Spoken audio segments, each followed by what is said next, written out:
Good morning friends. এই গরমের মধ্যে কেমন আছো তোমরা? আমি তো একদমই ভালো নেই। তো কি করব, সকালবেলা উঠে ওষুধ খেয়ে 1 বোতল জল খেয়ে নিলাম। তারপর সকাল সকালই রান্না করে নিয়েছিলাম, কারণ যে গরম দুপুরবেলা রান্না করা যায় না। তো দেখো এখানে রান্না করেছি শিং মাছের ঝোল। তো সেটা দিয়েই ভাত খেতে বসে গেছি দুজনে। আমি আর আমার বর খাবো, তারপরে মা খাবে।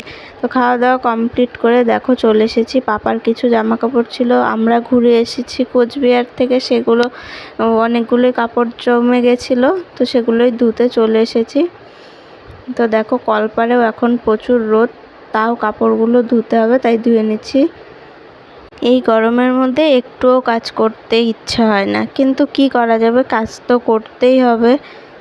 তো দেখো এখন এই জামা কাপড়গুলো ধুয়ে আমি রেখে দিয়েছি, আর কিছু আগে কেচেছিলাম সেগুলো মা মেলে দিয়েছে। তো তারপরে দেখো আজকে আমার সোনা পাপা চুল কেটে দিয়েছে মা আর ওর কাকা মিলে, আর এখন মা ওকে মাথাটা ধুয়ে দিচ্ছে। ওকে আমি আগে একবার স্নান করিয়েছি, তারপর আবার চুল কাটার পরে আবার ওকে স্নান করিয়ে দিয়েছে মা। তারপর এই দেখো মা আম মেখেছে, সেটাই খেলাম দুজন মিলে। আর এই দেখো সন্ধ্যাবেলা চলে এসেছি ঘর গোছাতে। ঘরের কি অবস্থা, সারাদিন ইচ্ছে করে না গুছাতে, তাই এখন গুছাবো। তো দেখো ঘর গুছোতে গুছোতে আমার অবস্থা কি হয়েছে, ঘাম পড়ছে একদম। তো এখন ভাবছি ঘরটা গুছিয়ে রান্না করে আবার স্নান করব।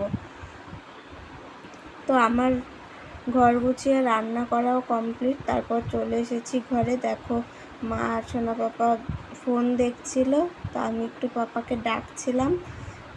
তো আজকের ভিডিওটা এই পর্যন্তই। ভালো লেগে থাকলে লাইক কমেন্ট